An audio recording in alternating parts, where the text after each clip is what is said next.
Welcome to TV on TV. I'm State Representative Tommy Vitolo. You're watching Brookline Interactive Group. Today is Thursday, July 31st, and we have a great show for you. Today's guest is Milee Pradhan. She's the director of Brookline Parks and Open Space. She's new to the job, but not to the business, and where you get to know her a little bit in an interview recorded just a few days ago. So I hope you will stay tuned for that. But first, as always, we begin with the news. The United States EPA's 2009 finding regarding climate change will be overturned, according to the Trump administration. The finding determined that pollutants generated by the development of combustion and fossil fuels should be regulated. Republicans continue to discuss ways to keep control of the House of Representatives next year, including an unprompted redrawing of the congressional maps in Texas. The economy grew at an annual rate of 3% in the second quarter.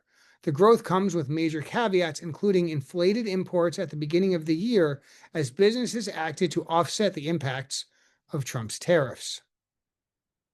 Hospitals across Massachusetts continue to be ranked among the top in the nation, including Brigham and Women's Hospital and Mass General, both of which landed in the top 20 nationally. More than $107 million of previously frozen federal education grants will soon be released into Massachusetts schools, according to professional wrestling mogul, failed U.S. Senate candidate, and U.S. Secretary of Education Linda McMahon. Nearly 30,000 people have enrolled in the MBTA's new low-income fare program in the first 9 months since its launch, which amounts to about 3% of all rides. The town of Brookline has launched 2 surveys to hear from community members about parking in Brookline Village and Washington Square. You can find the survey on the town's website. There have been multiple sightings of the spotted lanternfly, an invasive species, which poses a serious threat to various plants. The Brookline Recreation Department has opened registration for vendors and sponsors for Brookline Day, which will be held on Sunday, September 14th. Folks, that's all the news we'll share with you today. Please do stay tuned here on TV for our interview recorded earlier this week with Milee Pradhan, the Director of Parks and Open Spaces. Thanks for being here. We'll see you on the flip side.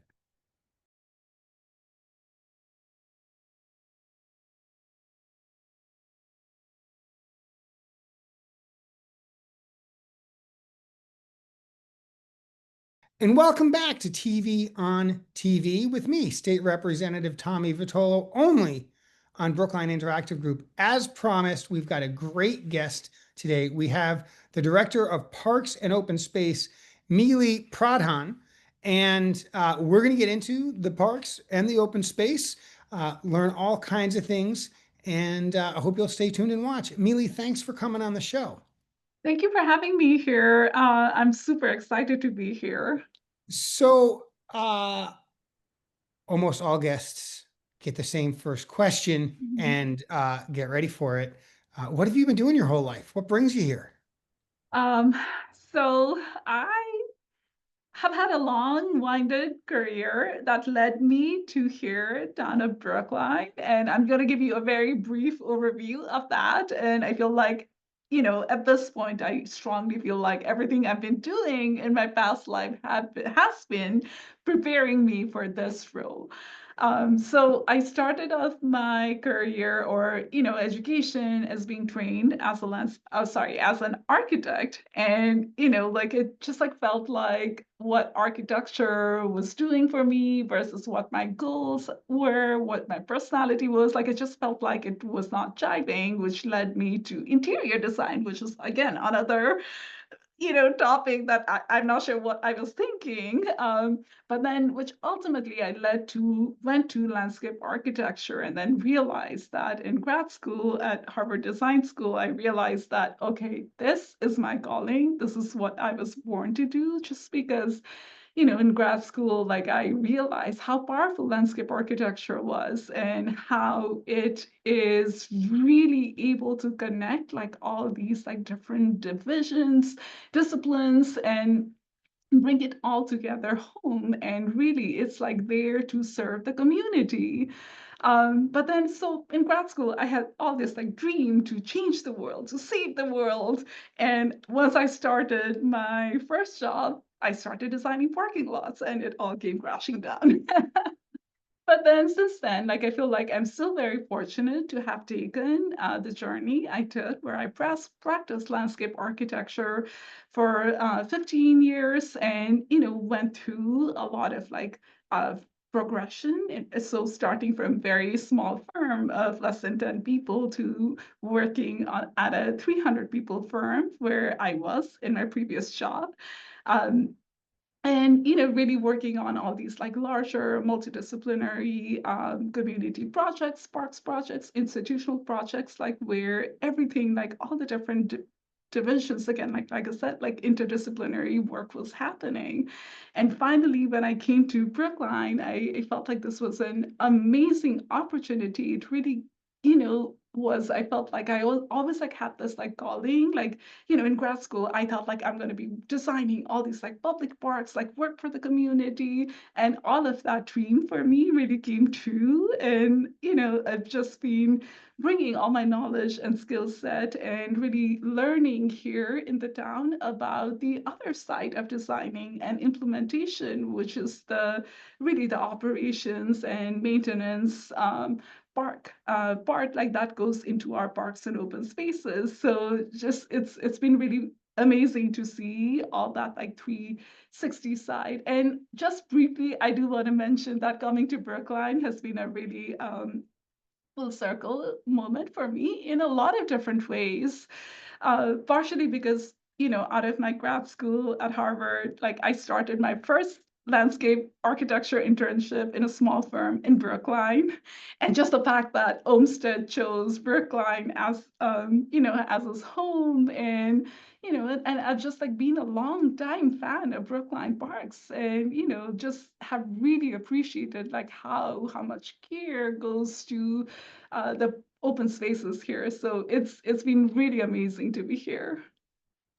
So surely this is something you have a good sense for. If not now, you will really quickly. But maybe some of the viewers don't. What is the scope of Brookline Parks and Open Space, and where does open space end and recreation begin? Where do parks end and transportation begin? How do we know we're in your domain? Yeah. Yeah. So parks and open space, again, it's a really wide field here for us. There's a lot of different spaces that we deal with, and a lot of different typology of spaces, and a lot of different typology of work that we do here. So first and foremost, we're maintaining our public parks and open spaces. Some are more active parks, some are more passive parks. So essentially, we're taking care of all of that. I would say more than half of my team here are dedicated to taking care of our parks and open spaces and maintaining them. And, like I said, like a lot of these are large parks like Lars Anderson, and they're like small neighborhood parks like Griggs Park. And there are some, again, traffic islands that falls within our jurisdiction. So, there's a wide variety of parks and open spaces that we take care of. Then we're also, in charge of taking care of our cemetery at the Walnut Hill Cemetery, then Old Burial Grounds. So we oversee and manage all of that as well, and we have a dedicated crew member for that. And in addition to that, forestry is a huge part. I always like feel so amazed to think that Brookline is such a small town, right? Like it's around 6 square miles, 60,000 residents, and I brag about this and say very proudly, we have a 1-to-1 ratio between people and trees.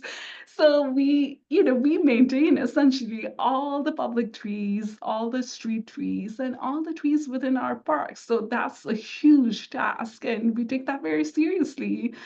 Um, and everyone who puts in the work does that very proudly. And the other huge aspect of our scope is our capital improvement projects. So as the parks go through the different cycles, like typically a park has like a lifetime cycle of around 20 to 25 years. And, usually within that cycle, every park really needs an upgrade. So we are really in charge of reviewing that, like where every park stands and what needs to get on the CIP and prioritize that. And then, really work through that. And doing all of that, as you mentioned, there's a lot of coordination that's happening. So there's an overlap, obviously, as you mentioned, between other divisions within DPW and other departments like recreation.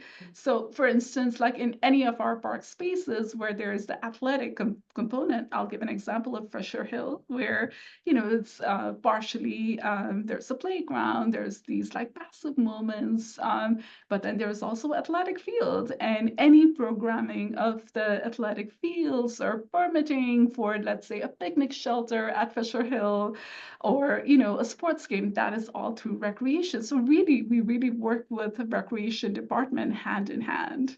And similarly, finally, I'll just say that like within DPW, we work very closely with engineering team, like for any of our implementation of our CIP projects. We work very closely with engineering team because ultimately they really work hand in hand with us for the oversight of each and every project.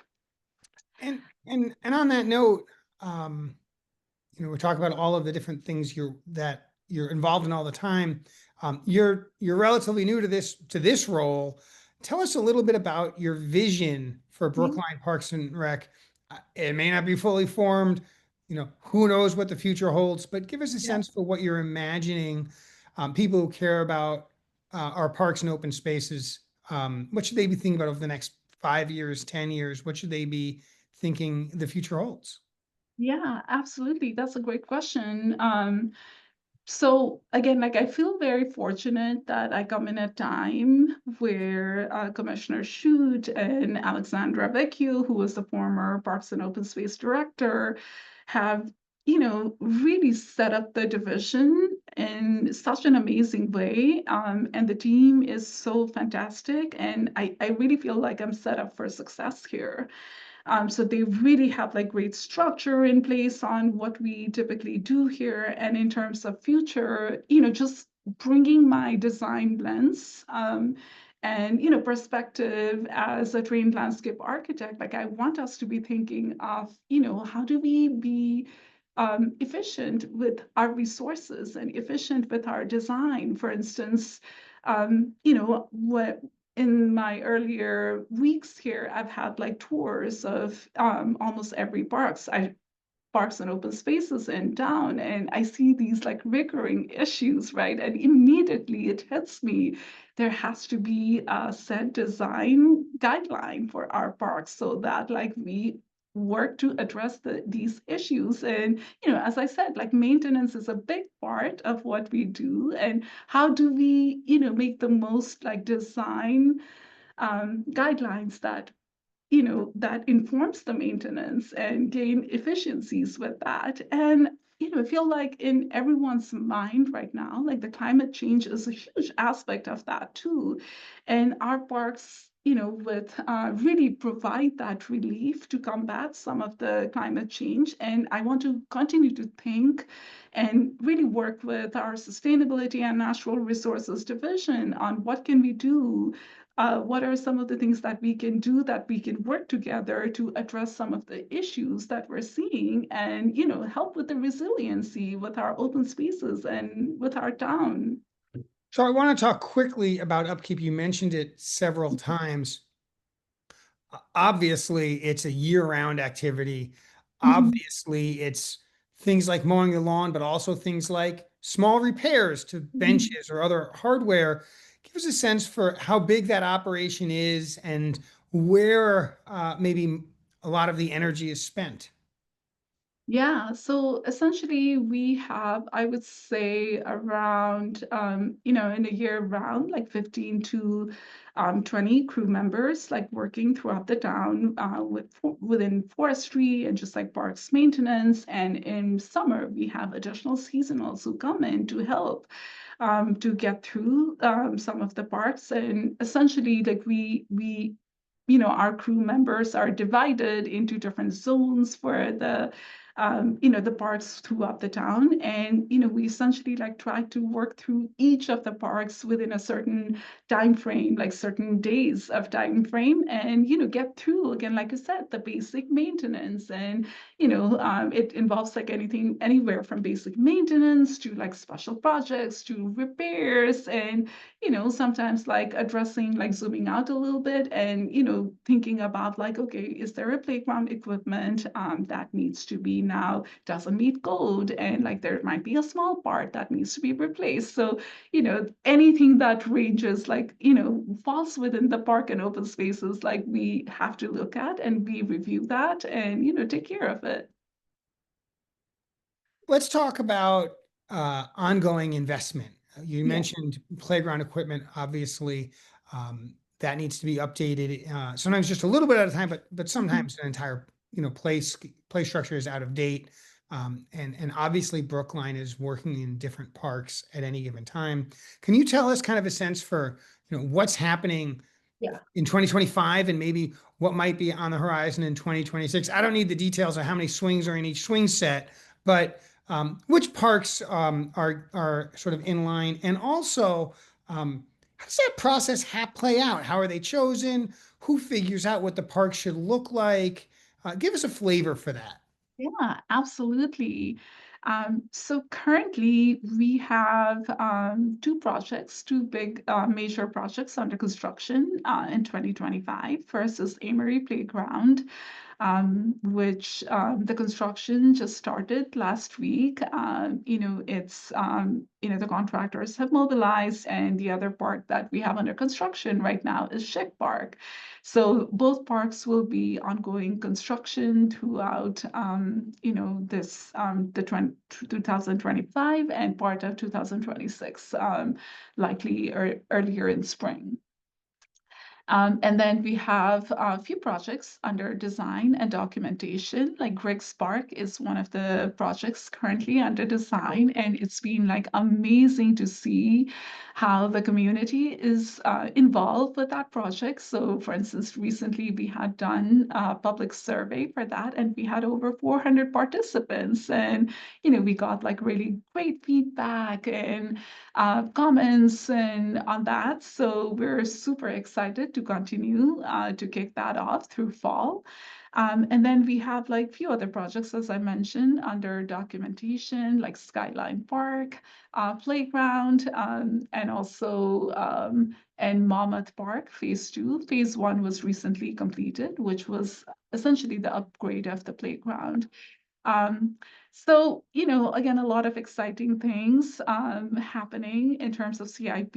And to your question of how these projects are chosen, it's a really great one. We get asked, we get that question all the time, and very important to understand because, as I had mentioned earlier, all our projects typically our goal is to do a 20 to 25 years of cycle of upgrades because, that's when typically the playground equipments, start to fail. That's the lifetime of the life cycle of a playground. And that's also like typically the life cycle of a lot of the materials and landscape because it really goes through a lot of, wear and tear, especially how we are here in New England, right? Like with all the weather changes and throughout the year. So typically we have two landscape architects who, review each of our public parks and spaces every year, and based on that, they're also certified playground safety inspectors. So they review each playground, each public spaces, and determine like which is in need of repair, and is it like really bad? Is it immediate? Does it have to be in CIP for FY27 versus can it be 31? So we make that determination.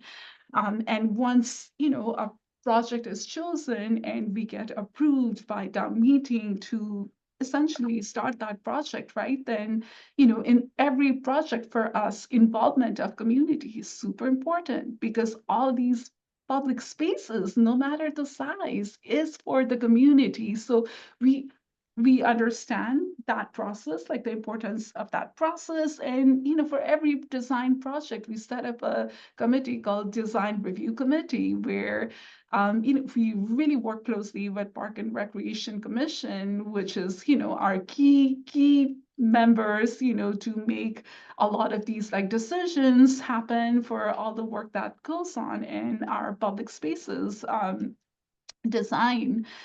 So out of that, like we have few members assigned from Park and Rec Commission, and then we also actually seek application for the residents, members of the community, to be part of the design review team. And together, then sometimes like it's our landscape architects who come up with the design, and sometimes it's we bring on outside consultants. It typically depends on how complex the project is.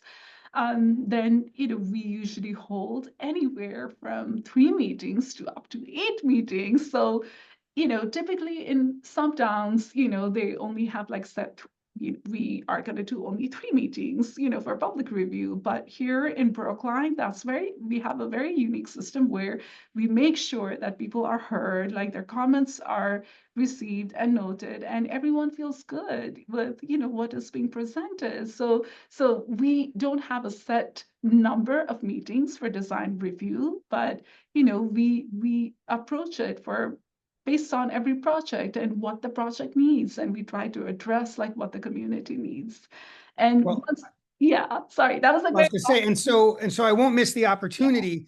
Griggs is the park closest to my home, and my Oh, great. children have been adamant. They want an improved basketball Okay. situation. There is a hoop; it's kind of under a weeping Yes. willow.